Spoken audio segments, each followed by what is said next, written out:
all the money for the project does not need to come from specifically one opportunity fund. You're listening to the We Love Equity Real Estate Show, a podcast that discusses the intricacies of real estate investing with your host, Marcus E. Maloney. Marcus is a real estate investor best known for being the equity king. He's been awarded that moniker because he and his team find amazing real estate deals. He will be talking with investors who have done some transformational things in the real estate industry. They'll discuss their process, their strategies, and how their investments transform their lives and the communities they invest in. We welcome you to the We Love Equity Real Estate Show. Hey guys, it's Marcus Maloney again with another episode of the We Love Equity Real Estate Show. And today I have a very special guest. His name is David Barron. David is an attorney with Beck & Barron who joined the law firm in July 2017. Admitted to practicing in Illinois State and United States District Courts, Dave engages in general civic practice representing businesses, lending institutions, local government, and individuals.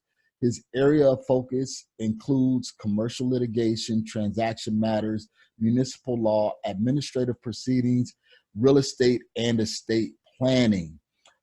Dave, from 2009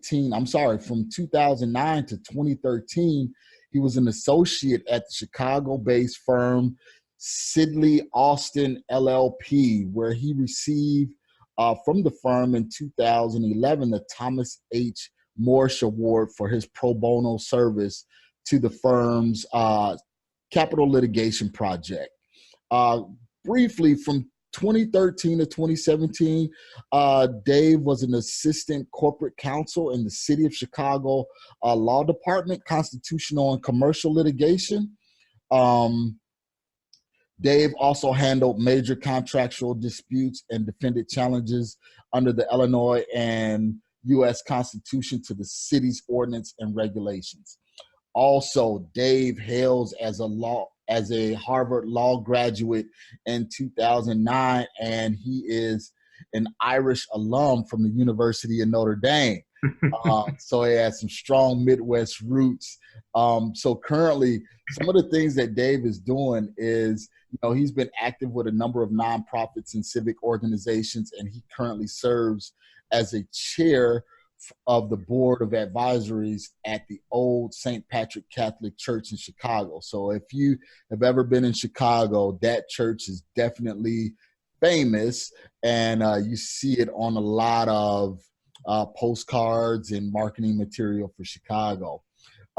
Dave also is an author, and he authored A Rural Black Community of Illinois, which he's referring to Pembroke, Illinois. If you do not know, it's one of the poorest cities or municipalities in the nation, and it's right in the southeast region of Kankakee County in Illinois. So without further delay, let's meet and talk with Dave Barron. And today we'll be discussing opportunity zones. What is it? How can you invest in opportunity zones, and the different legalities and some of the things that are coming out in regards to opportunity zones. So Dave, thank you. Welcome. And our listeners definitely want to learn more about opportunity zones and how it can benefit them as real estate investors. So tell me real quick, you seem like you're very accomplished in law. What was your inspiration, and how did you get started in real estate law per se? Sure. And Marcus, thanks for having me on the podcast.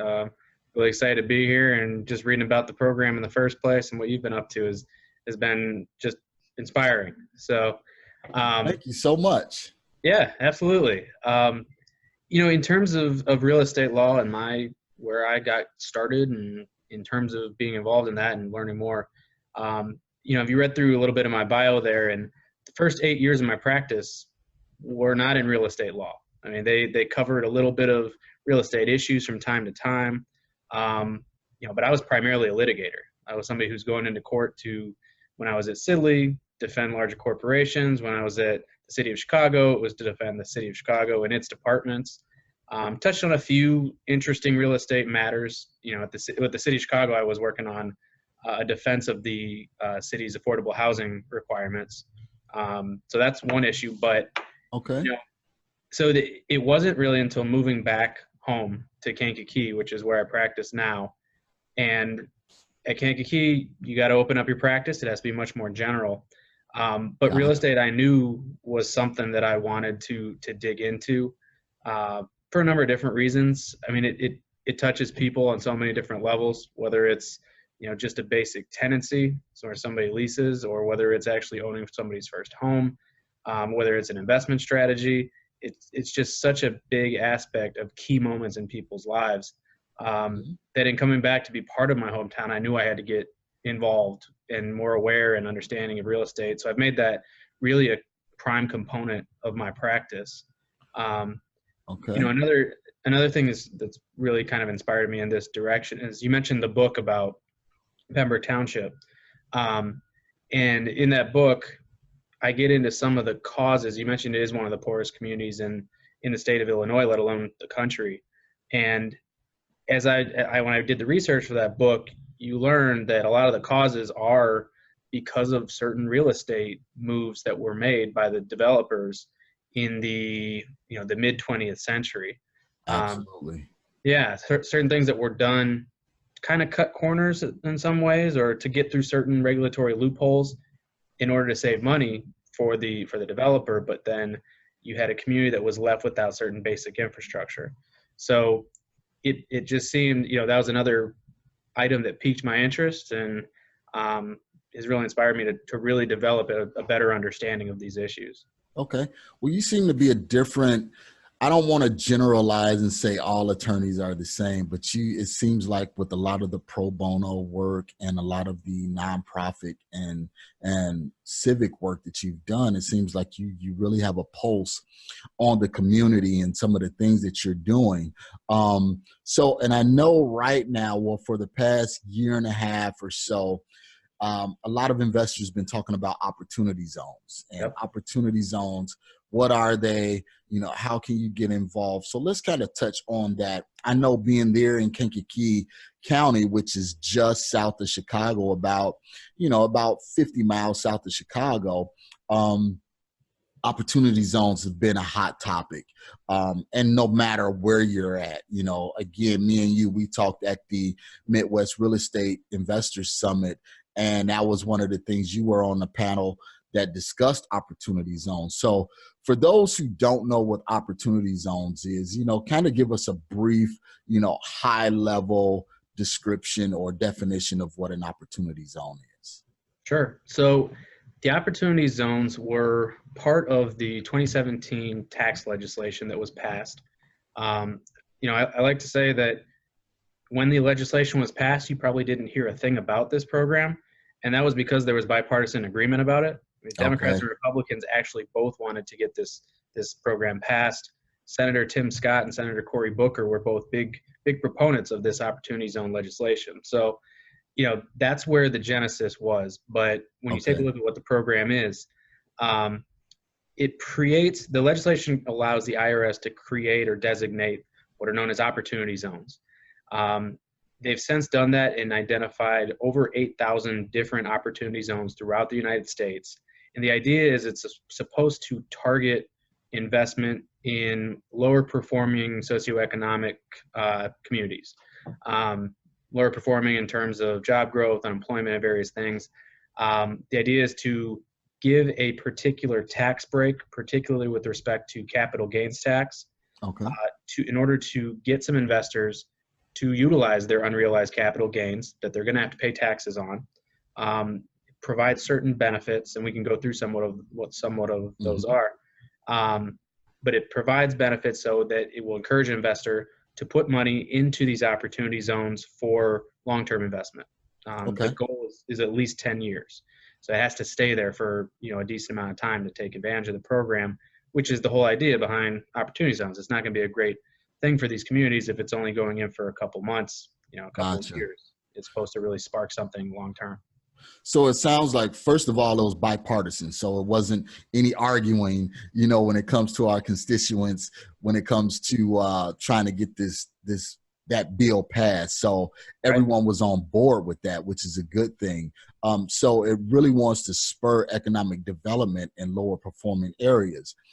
So now, how is that a benefit for the community and for the investor? Because it sounds like it's a win-win.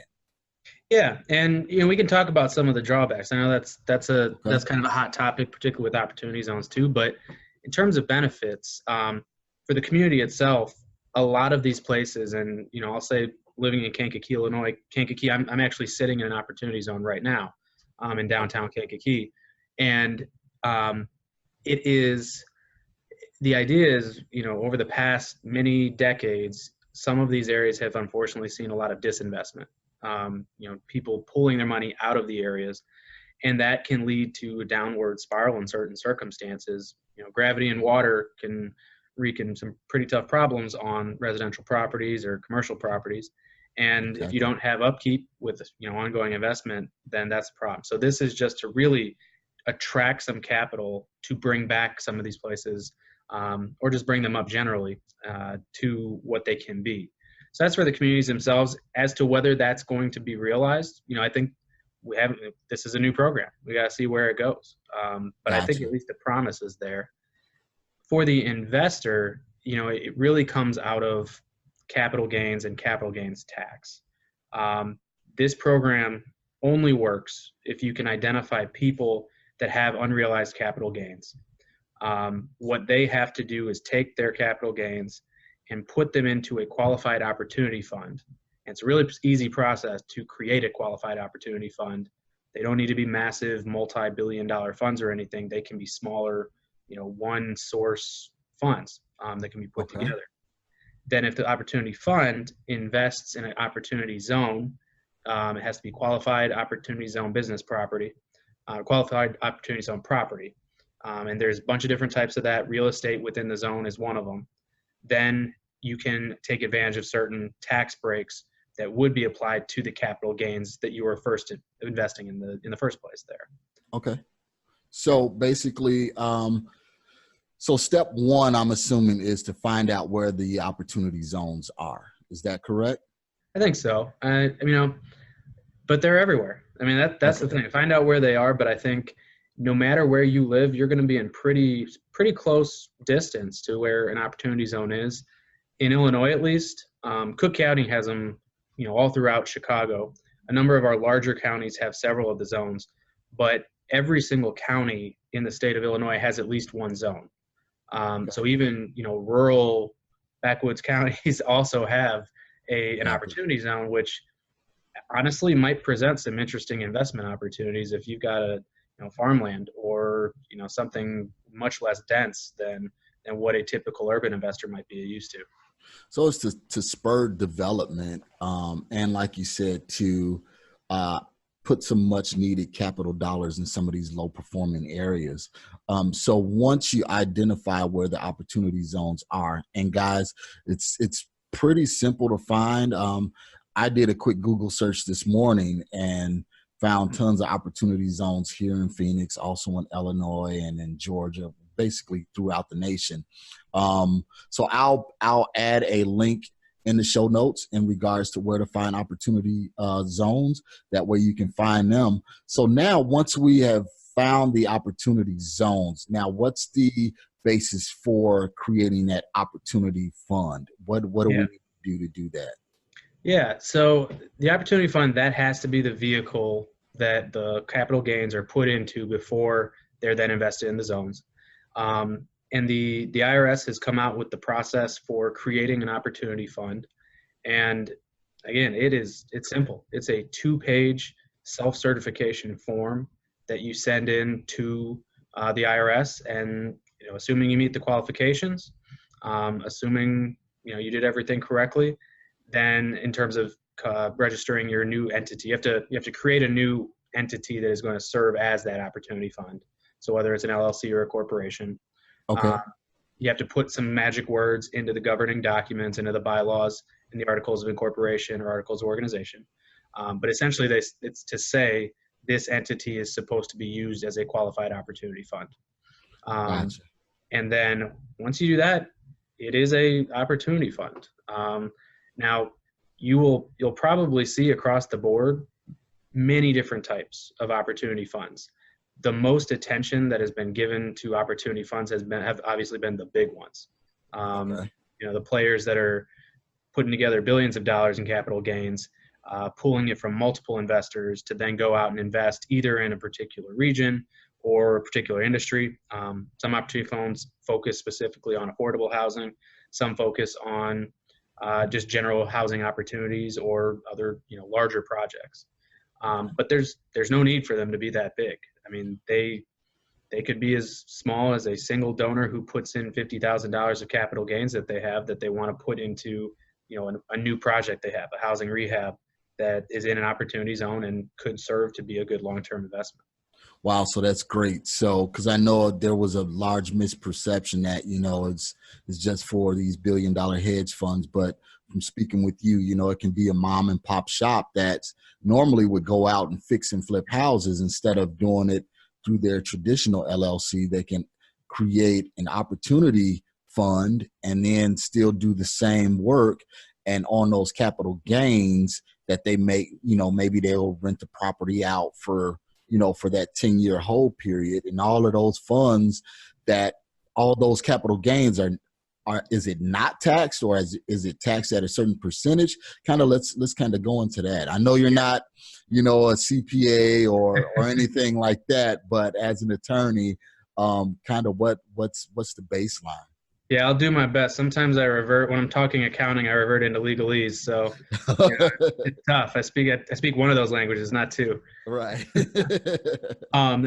That is a good question. So the benefits that are available to the capital gains initially, there's really three types of benefits that you get. So when you have not a capital gains, you have a realization event. Typically, you have to pay either 15 or 20% as a capital gains tax. If you do this process, put it into opportunity fund invested in an opportunity zone, the first benefit you get is the opportunity, or that capital gains that it becomes due, the 15 or 20%, gets deferred until the year 2026. The second benefit you get is if you keep the investment within an opportunity zone for 5 years, the basis on your initial investment, so the amount of capital gains that you actually have, the basis goes up, the amount of capital gains tax liability goes down by 10%. Okay. If you keep it in the fund another 2 years, the basis goes up 15%, liability goes down 15%. Then the third benefit, which is probably the most potentially lucrative benefit, is that if you keep the investment within an opportunity zone for 10 years, any capital gains on the capital gain, so any appreciation on that investment into the opportunity zone, is not going to be taxed at all under capital gains tax. Oh, wow. And that's where the potential comes for probably the biggest tax benefits from the program. Yeah. So in essence, as I'm thinking about it, you can buy a low performing property in a opportunity zone, rehab it, then rent it out for those 10 years. And basically all of that capital gains is basically free to you, non-taxed. Am I understanding that correctly? Yeah, the rental income will be taxed as income. So that's, okay. That's sort of normal, as you go forward. Gotcha. But assuming that the value of the property, and this is having a normal appreciation schedule, that it is increasing in value, then if that appreciation, typically if you then sold it at the end of 10 years, there would be some appreciation there. Exactly. That's the hope. And assuming you did that, you would have to pay a capital gains tax on that appreciation. That would go away entirely. Okay. So, how we started in the beginning, you had, let's say you had $100,000 in capital gains. At the end of it, and let's say the appreciation happened at 5, 6, 7%, hopefully. Whatever is above that $100,000 that you initially invested, and you're now getting back as a gain, that's what's tax free. Okay, that sounds good. So again, it sounds like it's a benefit for not only those low performing areas, but also a strong benefit for the investor as well. So again, it's a win-win. So I can see kind of why it was bipartisan. Well, it was bipartisan, Yeah. So Here, that's definitely a benefit. here's another good way of looking at it. And this is kind of how I've wrapped my head around it is, let's say, these numbers they're not going to be what numbers you actually use, but say you had $100 in capital gains. If you took that $100 in capital gains and put it into a stock portfolio that was going to appreciate at 7%, then at the end of 10 years, after all the taxes that you would have to pay, you would get $132 back. Now, if you took that $100 in capital gains and instead you put it into an opportunity fund, the opportunity fund invested in an opportunity zone, that project appreciated by 7%. At the end of 10 years, everything else being held equal, you're going to get back $176. So the difference there, you got 132 versus 176. Yep. That's where the real benefit is. Yeah, and that can be substantial, especially when you're doing multiple projects in opportunity zones. You can really make some headway as an investor, and again, benefit the community and the people that you serve in that community as an investor. So we talked about some of the benefits. I know there's downfalls. It can't be too good to be true. So kind of what some of the things that we as investors would need to hedge our bets against. Sure. So, and I've thought of a few things that you want to take a look for. This is not, the magic solution. It's not going to make a bad project a good project necessarily. It could probably help a good project get over the hill if you're looking for some additional financing, or it'll make it a little, somewhat more attractive. But you still want to have a good project at the heart.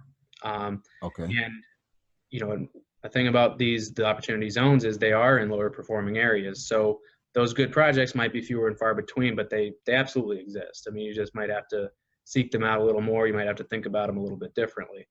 So that risk, I think that is one thing you want to be cognizant of in looking. Okay. Another issue with the opportunity zones is, so I mentioned a minute ago, the initial capital gains that you invest into an opportunity fund. The first benefit is the initial tax liability that you would have is deferred until 2026. Right. But you do have to pay it in 2026. So you have to maintain some liquidity to be able to pay that tax liability 7 years from now. 7 years from now. Okay. Right. And that's nobody's had to deal with that yet, but that will probably come up, and there might be a few people that invest in opportunity zones that forgot about that.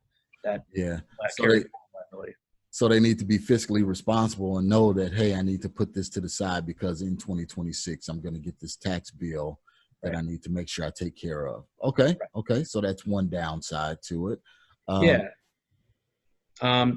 other thing is you have to take full advantage of the benefits. You have to keep the investment there for 10 years, which I think some investors might not really want to stomach.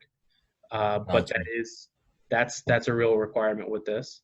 Especially, not to cut you off, Dave, but especially with those who this wouldn't be a strategy for anybody that's doing fix and flips, because fix and flips, they want to get in and get out as quick as possible. But I can definitely see it as a benefit for those who are long-term investors, that want to buy and hold. So, you can pick up some of these properties depending on the area, for $30,000, $40,000, $50,000, $100,000, add some dollars into them and then just carry them for those 10 years. And again, at the end of that 10-year term, hopefully, you have, 6 to 7% gain or appreciation on that property. So I see it as a win. Now, it's interesting. You mentioned the fix and flip strategy. And this is sort of one of the interesting pieces about opportunity zones is the legislation was passed in 2017. We got our first round of regulations from the IRS several months later. We got our second round of regulations from the IRS in, I think it was May, early May or April. And we are potentially waiting for another round. It's not clear if they're going to issue it or not. But under the original legislation and the rules, you're right, this would not be a strategy for fix or flip. Under the latest round of regulations, they have said that if you buy property using an opportunity fund that's in an opportunity zone, you sell it, and then you use the proceeds to buy more property in the opportunity zone, then that's okay. Oh, So okay. yeah, so that expands the The strategy. opportunity, yeah. So you can keep turning that money over and over and over again, Right. in that same area. I see that as a benefit because now, since you know the landscape of that opportunity zone that you're working in, you'll be able to find those deals and really reinvest that capital.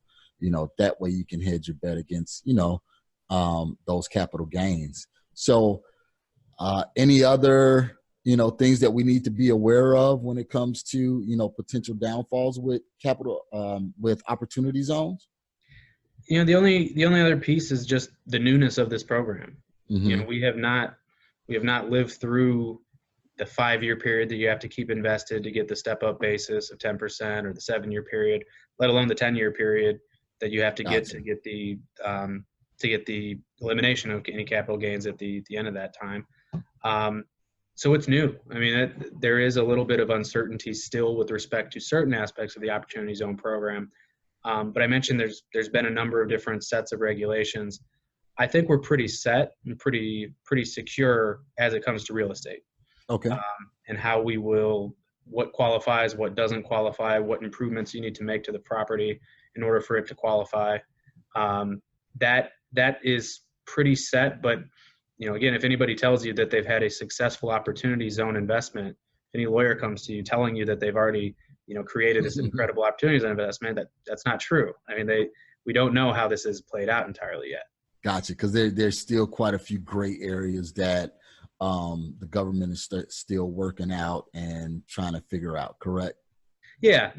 But I think in real estate, I think we're good to go at this point. I would be comfortable advising a client to pursue a strategy based on opportunity zones. Okay, perfect. And that kind of leads me into the next question, because I invest in Kankakee, I invest in Chicago, I had some rentals there. So if I was to come in as a new client, what would be the investment strategy, or what would be the advice that you would give a new client coming in that wants to invest in the opportunity zone? So I would I would ask them to come to me first with a specific project that they want to do. Gotcha. Okay. There's enough flexibility and malleability in the regs that there's a number of different ways to create an opportunity zone strategy, based on what type of entities we create to either serve as an opportunity fund, or if you're looking for outside investment, you can find an outside opportunity fund, outside investor to be able to provide an equity investment in the form of their capital gains they're investing. So that's the first thing, is definitely identify the project. Okay.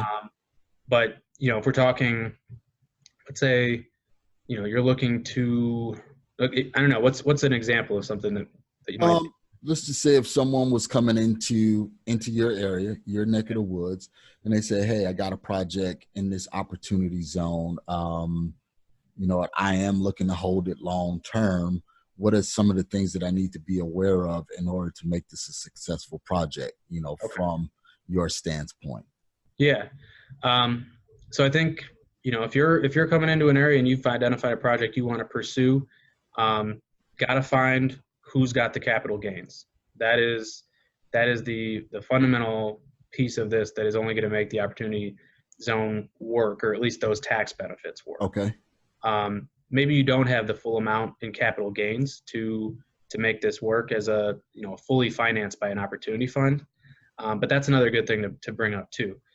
When you do an opportunity zone project, all the money for the project does not need to come from specifically one opportunity fund. It can come from many opportunity funds. It can come from debt. It can come from just an investment of equity from some other source too.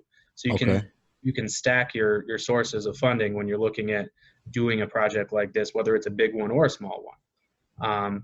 So that's, sources of funding would be the key thing, the second to take into consideration. So then we would go ahead. So not to cut you off, Dave. So bank financing or hard money financing is still an opportunity to use on a project in an opportunity zone, huh? Yep. Yeah, absolutely. Okay. I mean, okay, perfect. you won't get the tax benefit. The tax benefits will be prorated to however much of the initial investment is coming from that opportunity fund. Okay.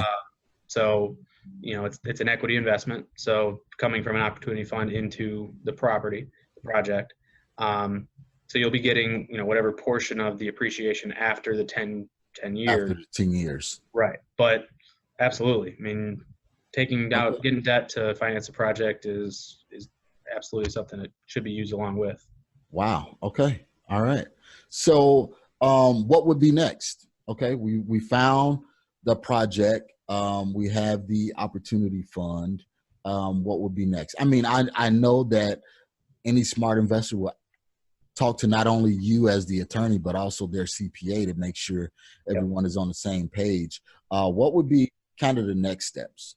So, when you talk about the project specifically, and I should, talk about this too, when they come to me with a particular project, we'd have to make sure it counts as qualified opportunity zone property.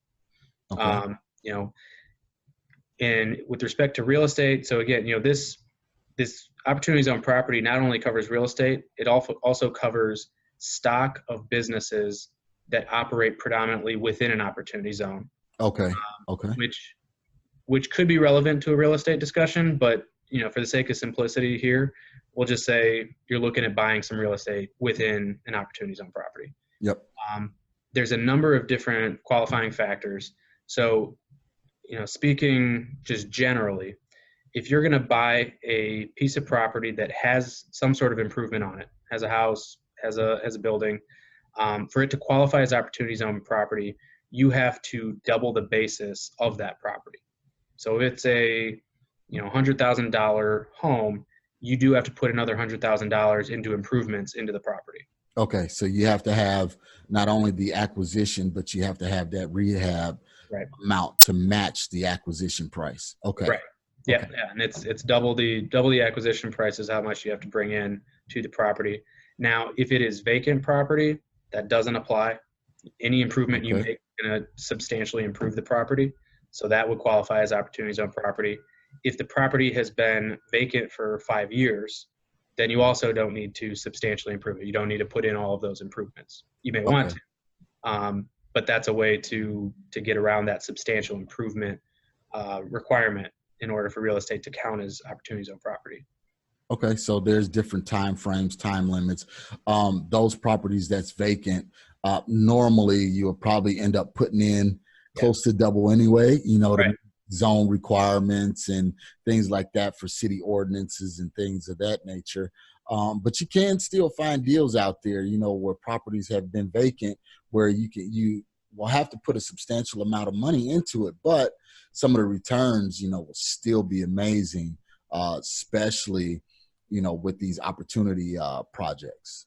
Yeah. And I think, that's something to keep an eye on, especially the vacant land. I mean, there's a lot of brownfields that are around some certain former industrial areas. There's a few in Kankakee that we've been trying to promote. That's an opportunity zones and opportunity funds can be a vehicle for that. So that's a good piece.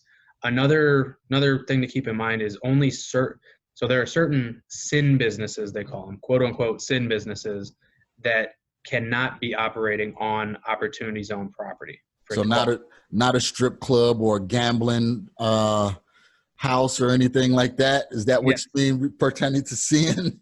Right. And there's the list is kind of funny actually if you read it. I mean it's like sunbathing, suntan shops or whatever. I can't even remember what they're called. You don't see too many of those anymore. But what else? You can do a restaurant or potentially even a bar, but you can't do a liquor store. Okay. So, and the list is pretty clear. And that's pretty much done because they're trying to change the outlook on some of these communities. So you don't want to put, like you said, another liquor store in a bad community, that's already dealing with alcoholism or something like that, So I can understand that. Yeah. So that's the thinking there. But it's a good thing to just keep an eye on if you're looking at potentially doing commercial property or commercial tenancies that would come into play. Okay. All right. Anything else as investors we should be aware of when it comes to opportunity zones and, some of the potential benefits and downfalls? Yeah, this is with respect to investors, you're saying, not necessarily the community, right? Right. Yeah. With investors, I think those are probably the things that I would keep my eye on. Okay. Talk to an accountant, talk to an attorney to go over your specific project that you're looking at. But my sense has been, once you know the basic framework, once you know the basic requirements, these ideas for what could qualify as opportunity zone property just really start to pop. And it can be something as big as, a 80 unit apartment complex, or it can be rehabbing a single family home. It can Right. be, multi-unit properties, or multi-use properties, in a downtown area or something like that. Or it can be, the Amazon H2 headquarters that was going to be in New York, that was going to be opportunity zone funded, or opportunity fund funded. Okay. That didn't come through, but if it ever does, they might be doing something similar to that.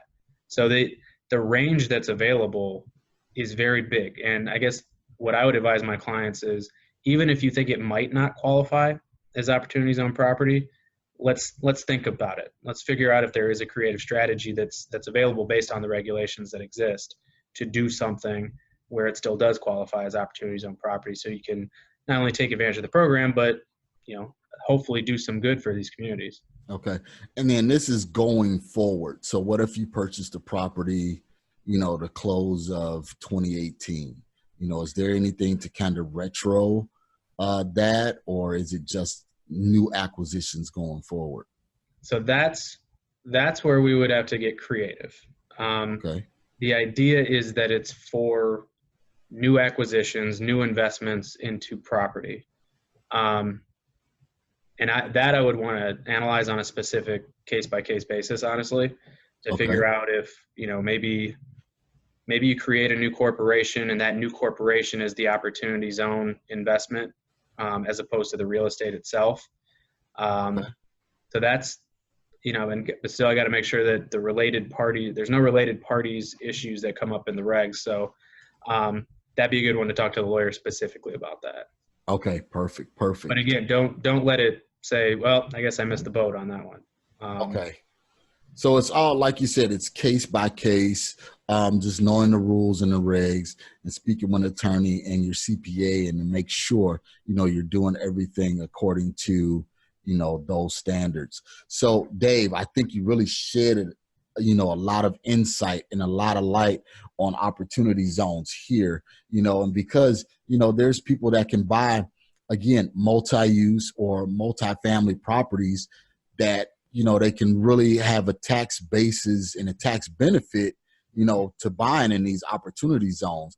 I heard a lot of people talking, hey, this sounds like gentrification. This sounds like, but if it's a bad neighborhood and someone's coming in to try and help stabilize those neighborhoods and make those neighborhoods better, and it's still affordable and accommodating for those who live in those neighborhoods, why not? Yeah. And I agree. I think, and this is another reason why a lot of my focus has been on the smaller projects, because I think those are less likely to lead to gentrification. Gotcha. Okay. A big project could really come in and transform a community in a way that displaces people who have been part of the community for years. Smaller projects, one, they're more likely for the entire community to take advantage of, potentially to be not only, living in some of the communities, but to be an investor. There's more opportunity for that to spread. And secondly, just it doesn't transform a community entirely if you're doing it on sort of a small ball incremental basis. Everybody can get in and readjust if there are some changes in a way that's not too disruptive. Gotcha. I completely understand. Because if you're doing one house at a time or something like that, you're not disrupting that community. Sounds great, man. Dave, thank you again. There's a lot of quality information you provided for us today. So, before we go, how can we get in touch with you? How can we find you? Where can we go if we have any questions about opportunity zones? Yeah, there's, I'll say there is a ton of information that's out there now, almost too much, that Okay. I think that it's good to really try to dig down. But I'd be happy to talk to anyone about these issues specifically. You can go to deckandbarronlaw.com is my website. You can also go to LinkedIn. I've got a profile there, and as well as on Facebook, and be happy to respond to questions about Opportunity Zone specifically and what you might be looking to do. I'm only licensed in the state of Illinois, if it actually comes to trying to figure out how to put something together. But these are really interesting questions, particularly if you care about economic development in communities as well as being an investor in these communities. Perfect. So everybody, I'll make sure I have Dave's information in the show notes, so you'll be able to reach him via LinkedIn or his website. So again, Dave, I really appreciate it, man. Before we sign off, I just want to say thank you again for what you're doing, not only in the state of Illinois, but specifically in my hometown, which is Kankakee, Illinois, where we're doing big things, man, in Kankakee County. So keep up the good work, man, and keep Kankakee rising. Absolutely. Doing our best. All right. Thank you so much. Thank you. Thank you for listening to today's show. I picked up some great actionable items, and I'm sure you did as well. If so, let me know. You can always reach me via social media at facebook.com/MRCSMaloney, Twitter at MRCSMaloney, and of course, IG at MRCSMaloney. You can also always reach me via email at mmaloney@equityri.com. Make sure you reach out to our guests as well. You can always find their contact information in the show notes below. If you have not subscribed already, what are you waiting for? Join the family. And while you're at it, leave us a 5-star review. This is how we tell if we're providing you with what you need for your journey. If there's someone you would like for me to interview, or if there's a subject matter you would like for me to cover, please let me know. Finally, if you're looking for additional information about real estate investing, go to equityrealestateblog.com. Also, youtube.com/Marcus Maloney. Until next time, family, always enjoy the journey.